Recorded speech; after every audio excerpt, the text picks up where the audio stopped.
Bonjour et bienvenue dans cet exercice sur la quantité de matière et la mole. Commençons alors par l'énoncé de l'exercice. Une boîte contient 676 g de sucre, le saccharose, et la molécule de saccharose a pour formule C12H22O11. On donne la masse de l'atome du carbone, 1,99 fois 10 à la puissance moins 26 kg, la masse de l'atome d'hydrogène, 0,167 fois 10 à la puissance moins 26 kg. La masse de l'atome d'oxygène, 2,66 fois 10 à la puissance moins 26 kg. Et la constante d'Avogadro Na, 6,02 fois 10 à la puissance 23 mol moins 1. Première question de l'exercice. Calculer la masse d'une molécule de saccharose. Deuxième question de l'exercice. Calculer grand N, le nombre de molécules de saccharose dans la boîte. Et troisième question de l'exercice. Calculer petit n, la quantité de matière de saccharose dans la boîte. Tu peux mettre la vidéo sur pause et tenter de trouver les bonnes réponses. On revient ici pour la correction dans 10 secondes.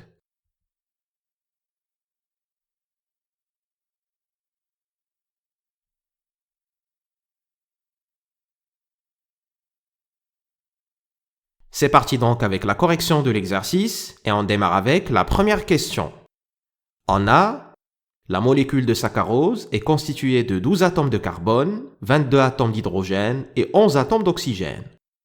Du coup, la masse d'une molécule de saccharose est égale à 12 fois la masse de l'atome de carbone, plus 22 fois la masse de l'atome d'hydrogène, plus 11 fois la masse de l'atome d'oxygène.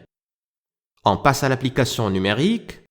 La masse de la molécule de saccharose est égale à 12 fois 1,99 fois 10 à la puissance moins 26, plus 22 fois 0,167 fois 10 à la puissance moins 26, plus 11 fois 2,66 fois 10 à la puissance moins 26. Ce qui donne 5,68 fois 10 à la puissance moins 25 kg. Deuxième question. On a grand N est égal à la masse de l'échantillon divisé par la masse de l'entité. Dans notre cas, l'échantillon correspond à tout le sucre dans la boîte et l'entité correspond à la molécule de sucre, c'est-à-dire la molécule de saccharose. On remplace par les valeurs numériques, c'est 676 fois 10 à la puissance moins 3 kg, et on multiplie par 10 à la puissance moins 3 pour convertir les grammes en kilogrammes, divisé par 5,68 fois 10 à la puissance moins 25 kg, ce qui correspond à 1,19 fois 10 à la puissance 24 molécules. Troisième question. On a la quantité de matière petit n est égale au nombre de molécules grand N divisé par Na, la constante d'Avogadro.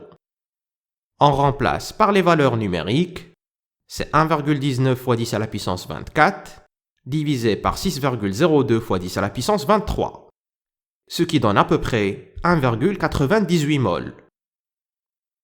Voilà, j'espère que la correction était suffisamment claire et que ça t'a aidé à mieux comprendre comment calculer la quantité de matière.